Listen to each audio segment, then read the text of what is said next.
Here's a recap for all our tips for the week. Here's how to get the number of unique values per group in a data frame.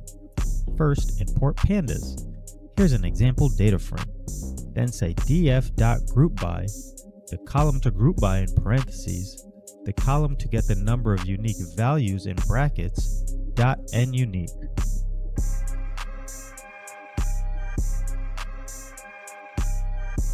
Here's how to get the intersection of two sets. Here are two example sets. Then say intersection equals set A and set B.